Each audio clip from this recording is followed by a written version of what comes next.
अगर किसी स्कूल में अचानक बच्चे बिना वजह बेहोश होने लगे, अगर पढ़े लिखे टीचर्स धीरे धीरे अपना मानसिक संतुलन खोने लगे, अगर फाइलें, जरूरी दस्तावेज और सामान्य सीसीटीवी कैम रिमाइंडिंग अस कि कोई आया ही नहीं फिर भी गायब हो जाए, और अगर रात के सन्नाटे में एक खाली इमारत से औरत के हंसने और पायल की आवाजें आने लगे, तो क्या तुम इसे बीमारी कहोगे या मान लोगे कि किसी ने बदला लेने के लिए ऐसी ताकतों को जगा दिया है जो इंसान नहीं है? ये कोई कहानी नहीं है, ये 2015 में असम के एक प्राइवेट स्कूल में हुआ वो सच है जिसे आज भी वहां के पुराने टीचर्स याद करके चुप हो जाते हैं। असम का वह स्कूल बाहर से बिल्कुल सामान्य था। अच्छी बिल्डिंग, साफ क्लासरूम, अनुशासन में बच्चे और पढ़े लिखे टीचर्स। स्कूल की गिनती इलाके के अच्छे स्कूलों में होती थी। 10वीं तक का स्कूल था, लेकिन रिजल्ट अच्छे आने लगे तो मैनेजमेंट ने 11वीं और 12वीं भी शुरू कर दी। नए बच्चे आए, नए टीचर्स हायर हुए और यहीं से सब कुछ धीरे धीरे बदलने लगा। शुरुआत बहुत छोटी सी बात से हुई। स्कूल के क्लर्क के पास रहने वाली फाइलें गायब होने लगी। कभी एडमिशन की फाइल, कभी सैलरी रिकॉर्ड, कभी जरूरी दस्तावेज। पहले सबको लगा उम्र ज्यादा हो गई है, गलती से कहीं रखती होंगी। लेकिन अजीब बात यह थी कि जो फाइल जब चाहिए होती वही गायब मिलती, और जब उसकी जरूरत खत्म हो जाती तो वही फाइल अचानक किसी अलमारी से निकल आती। मैनेजमेंट ने क्लर्क से चार्ज ले लिया, लेकिन अब वही चीज प्रिंसिपल, वाइस प्रिंसिपल और यहां तक कि स्कूल के एमडी के साथ भी होने लगी। जो चीज हाथ से रखी जाती वही जरूरत पड़ने पर नहीं मिलती। इसी बीच स्कूल का स्टोर रूम भी समस्या बन गया। बच्चों की किताबें, यूनिफॉर्म, नोटबुक्स, सब कुछ गिनकर मंगवाया जाता था। सामान आता था, रजिस्टर में एंट्री होती थी, स्टोर रूम में रखा जाता था। लेकिन डिस्ट्रीब्यूशन के समय कुछ पैकेट अपने आप कम हो जाते थे। किसी ने ताला नहीं तोड़ा, कोई जबरदस्ती नहीं हुई, फिर भी चीजें गायब। शक टीचर्स पर गया, स्टाफ पर गया, बच्चों पर गया, लेकिन कोई सबूत नहीं था। तभी स्कूल में सीसीटीवी कैमरे लगाने का फैसला हुआ। उसी समय गर्मियों का मौसम शुरू हुआ। मॉर्निंग असेंबली में बच्चे चक्कर खाकर गिरने लगे। पहले 1-2, फिर दर्जनों। गर्मी का बहाना लगाया गया। असेंबली का समय कम किया गया। फिर असेंबली को इंडोर कर दिया गया।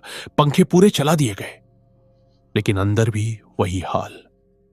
बच्चे क्लास में बैठे बैठे गिर जाते, कॉरिडोर में चलते चलते बेहोश हो जाते। कई बच्चे लगातार बीमार रहने लगे। पेरेंट्स ने शिकायतें शुरू कर दी। दूसरे स्कूलों में तो ऐसा नहीं हो रहा, सिर्फ यहीं क्यों? पानी चेक कराया गया, सफाई करवाई गई, हर वैज्ञानिक वजह ढूंढी गई, लेकिन कुछ भी ठीक नहीं हुआ। इसी बीच टीचर्स की हालत बिगड़ने लगी। एक सीनियर टीचर अचानक स्कूल आना बंद कर देता है। घर फोन करने पर पता चलता है कि वो अजीब अजीब बातें कर रहा है, किसी को पहचान नहीं रहा, रात में चिल्ला रहा है। कुछ दिन बाद दूसरा टीचर, फिर तीसरा। धीरे धीरे कई टीचर्स मानसिक रूप से अस्थिर होने लगे। जब यही हाल स्कूल की प्रिंसिपल के साथ हुआ, तब जाकर मैनेजमेंट को झटका लगा। शांति हवन कराया गया, भूमि पूजन दोबारा करवाया गया। कुछ दिनों तक सबको लगा सब ठीक हो गया है।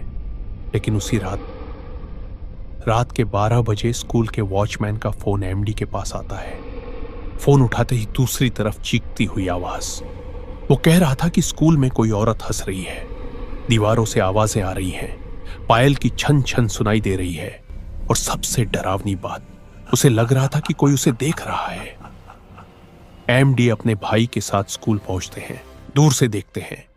चौथी मंजिल की लाइटें अपने आप ऑन ऑफ हो रही थी। अंदर जाकर देखा, वॉचमैन रिसेप्शन में कोने में सिमटा बैठा था। चौथी मंजिल पर कोई नहीं था। सीसीटीवी फुटेज चेक की गई, कैमरे में वो लाइटें ऑन ऑफ होती दिखी ही नहीं। यही से तय हो गया, यह मामला इंसानी नहीं है। एक तांत्रिक को बुलाया गया। रविवार को पूरा स्टाफ स्कूल में इकट्ठा हुआ। तांत्रिक ने कहा, जिसने ये किया है वो यहां मौजूद नहीं है, लेकिन उसने ऐसी चीजें छोड़ी हैं जो दिखती नहीं पर असर करती है। उसने क्लासरूम की फुटेज देखने को कहा। जब एक महिला टीचर के क्लासरूम की फुटेज देखी गई तो सब सन्न रह गए। बच्चों के जाने के बाद वह टीचर अकेले कोने में बैठकर कुछ कर रही थी, कुछ फुसफुसा रही थी, जमीन पर कुछ रख रही थी। वह टीचर फिर कभी स्कूल नहीं आई।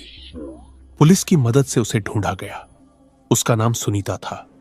पूछताछ में उसने जो बताया, उसने सबको चुप करा दिया। जिस जमीन पर स्कूल बना था वह कभी उसके माता पिता की थी। स्कूल के एमडी के पिता ने सालों पहले जबरदस्ती वह जमीन छीन ली थी। बदले का रास्ता अदालत नहीं, तंत्र मंत्र बना। केस दबा दिया गया। स्कूल की बदनामी नहीं होने दी गई। उस दिन के बाद न फाइलें गायब हुई, न बच्चे बेहोश हुए, न कोई हंसी सुनाई दी। लेकिन जो लोग उस दौर से गुजरे, उनके दिमाग में आज भी एक सवाल गूंजता है, अगर बदले की आग इंसान को यहां तक ले जा सकती है तो अगला निशाना जिस दिन सुनीता को पुलिस ले गई, उस दिन स्कूल में अजीब सी शांति थी। ऐसी शांति जैसी तूफान के बाद आती है। लेकिन हर कोई जानता था यह शांति भरोसे लायक नहीं होती। कुछ हफ्तों तक सब कुछ सामान्य रहा। बच्चे रोज की तरह आने लगे। टीचर्स लौट आए। क्लासरूम फिर से हंसी शोर से भर गए। मैनेजमेंट ने मान लिया कि जो होना था हो चुका। लेकिन कुछ लोग ऐसे थे जो अब भी चैन से सो नहीं पा रहे थे। उनमें सबसे पहला नाम था वॉचमैन का। वो आदमी जो उस रात कांपते हुए रिसेप्शन में बैठा मिला था, अब हर रात एक ही सपना देखता था। सपने में वही चौथी मंजिल, वही गलियारा और दूर खड़ी एक औरत जिसका चेहरा दिखता नहीं था, बस पायल की आवाज आती थी। एक रात उसने चीखते हुए नींद से उठकर स्कूल आना ही बंद कर दिया। दूसरा बदलाव सीसीटीवी रूम में दिखा। कैमरे अब ठीक काम कर रहे थे, लेकिन कभी कभी रिकॉर्डिंग में कुछ सेकंड ऐसे होते जहां स्क्रीन अपने आप ब्लैक हो जाती। न बिजली जाती थी, न कैमरा खराब होता था। बस 5 से 6 सेकंड का खालीपन। एमडी ने उसे टेक्निकल ग्लिच कहकर नजरअंदाज कर दिया। सबसे अजीब घटना तब हुई जब एक नया टीचर स्कूल में ज्वाइन हुआ। नाम था राहुल। नया, पढ़ा लिखा, बिल्कुल डर से दूर रहने वाला इंसान। पहले हफ्ते सब ठीक रहा। दूसरे हफ्ते उसने स्टाफ रूम में बैठकर कैजुअली कहा, यह स्कूल कभी श्मशान रहा होगा क्या? पूरे स्टाफ रूम में सन्नाटा छा गया। उसने बताया कि उसे रात को एक सपना आया जिसमें उसने स्कूल के नीचे जली हुई जमीन, टूटी मूर्तियां और राख देखी। किसी ने उसे बताया कि जो दबाया गया है वो पूरी तरह गया नहीं है। सबने उसे चुप करा दिया। लेकिन उसके बाद राहुल की तबीयत बिगड़ने लगी। वो क्लास में अटक अटक कर बोलता, कभी कभी किसी कोने में देखकर रुक जाता। एक दिन उसने प्रिंसिपल से कहा, मैडम, चौथी मंजिल का वो आखिरी कमरा बंद क्यों है? वो कमरा जिसे कभी दोबारा खोला ही नहीं गया था। उस रात एमडी ने अपने भाई के साथ स्कूल जाने का फैसला किया। ताला खुलवाया गया। कमरा खाली था। कोई सामान नहीं, कोई निशान नहीं, बस फर्श के बीचों बीच एक पुराना सूखा हुआ गोला, जैसे कभी वहां को जलाया गया हो। तभी हवा तेज हुई। दरवाजा अपने आप बंद हो गया और उसी पल दीवार पर एक साया उभरा। कोई शक्ल साफ नहीं, बस लंबे बाल, झुका हुआ सिर और पायल की वही आवाज। एमडी बेहोश होकर गिर पड़ा। जब होश आया वो अस्पताल में था। सामने पुलिस वाला खड़ा था। पुलिस ने बताया कि सुनीता ने जेल में आत्महत्या कर ली है। मरने से पहले उसने बस एक लाइन लिखी, अब हिसाब बराबर नहीं है। स्कूल को कुछ महीनों के लिए बंद कर दिया गया। जब दोबारा खोला गया, चौथी मंजिल हमेशा के लिए सील कर दी गई। आज भी वो स्कूल चल रहा है, बाहर से बिल्कुल सामान्य। लेकिन जो बच्चे वहां पढ़ते हैं उनमें से कुछ कहते हैं कि कभी कभी जब स्कूल पूरी तरह खाली होता है तो चौथी मंजिल से पायल की आवाज अब भी आती है।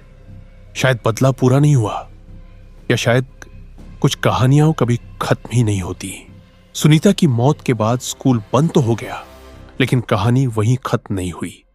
3 महीने तक ताला लगा रहा। बाहर से बोर्ड टंगा था, रेनोवेशन वर्क इन प्रोग्रेस। अंदर कोई काम नहीं हो रहा था, बस सन्नाटा था। ऐसा सन्नाटा जिसमें इंसान की अपनी सांसें भी अजीब लगने लगती है। एमडी अस्पताल से ठीक होकर घर लौट आया था, लेकिन वो पुराना इंसान नहीं रहा। रात को अचानक उठ बैठता। कभी कहता, कोई मेरा नाम ले रहा है, तो कभी बुदबुदाता, हमसे गलती हो गई। डॉक्टर इसे ट्रॉमा कहते थे, लेकिन उसका भाई जानता था वो डर था जो अंदर से खा रहा था। एक शाम जब स्कूल को दोबारा खोलने की तारीख तय हो रही थी, तभी एक फोन आया। फोन स्कूल के पुराने लैंडलाइन नंबर से था। भाई ने कॉल उठाई। दूसरी तरफ कुछ सेकंड तक सिर्फ सन्नाटा रहा। फिर बहुत धीमी आवाज में किसी औरत ने कहा, ताला खोलोगे तो सब बाहर आ जाएगा। फोन कट गया। उस रात एमडी ने पहली बार साफ कहा, स्कूल ऐसे नहीं खुलेगा। अगले दिन एक अलग तांत्रिक बुलाया गया। पहला तांत्रिक जिसने पहले मदद की थी, उसने आने से मना कर दिया था। उसने बस इतना कहा था, जो चीज एक बार जग गई हो उसे बंद करना आसान नहीं होता। नया तांत्रिक स्कूल आया। उसने बिना अंदर घुसे ही चौथी मंजिल की तरफ देखा और रुक गया। उसका चेहरा पीला पड़ गया। उसने कहा, यहां सिर्फ बदले की ऊर्जा नहीं है, यहां डर को खिलाया गया है सालों तक। पूरे स्कूल में पूजा, हवन और तांत्रिक क्रियाएं शुरू हुई। मंत्र पढ़े गए, धूप जलाई गई। लेकिन जैसे जैसे रात बढ़ती गई, माहौल भारी होता गया। रात के लगभग 2 बजे स्कूल के सभी शीशे एक साथ कांपने लगे। सीसीटीवी अपने आप ऑन हो गए। स्क्रीन पर चौथी मंजिल का वही कमरा दिखा जहां कभी कुछ जलाया गया था। धीरे धीरे उस कमरे के बीचों बीच एक आकृति उभरने लगी। वही झुका हुआ सिर, वही लंबे बाल और वही पायल की आवाज। लेकिन इस बार उसका चेहरा साफ था। वो सुनीता नहीं थी। तांत्रिक पीछे हटा और बोला, यह तो सिर्फ माध्यम थी, असली चीज वो है जिसे उसने जगाया। अचानक स्कूल की लाइट्स चली गईं। अंधेरे में बस एक आवाज गूंजी, जमीन लौट आओ। एमडी जमीन पर बैठ गया। रोते हुए बोला, जो हुआ वो मेरे पिता ने किया। मैं वापस नहीं कर सकता, लेकिन माफी चाहता हूं। उस पल हवा तेज हुई, पायल की आवाज और तेज हो गई और फिर एक जोरदार झटका। सुबह जब सूरज निकला, स्कूल बिल्कुल शांत था। सीसीटीवी रिकॉर्डिंग वहीं खत्म हो जाती है। उसके बाद क्या हुआ कोई नहीं जानता। स्कूल दोबारा खुला, लेकिन बदला हुआ। चौथी मंजिल हमेशा के लिए बंद कर दी गई। उस जमीन का एक हिस्सा सरकारी ट्रस्ट को दान कर दिया गया। एक छोटा सा स्मारक बनाया गया, बिना किसी नाम के। आज भी स्कूल चल रहा है, बच्चे पढ़ते हैं, टीचर्स पढ़ाते हैं। लेकिन जो वहां देर शाम तक रुकते हैं, वो कहते हैं कि कभी कभी जब सब कुछ सामान्य लगता है तो अचानक हवा भारी हो जाती है, और अगर ध्यान से सुना जाए तो दूर कहीं से पायल की बहुत हल्की आवाज आती है, जैसे कोई याद दिला रहा हो कि कुछ गलतियां माफ नहीं होती और कुछ कहानियां कभी पूरी तरह खत्म नहीं होती।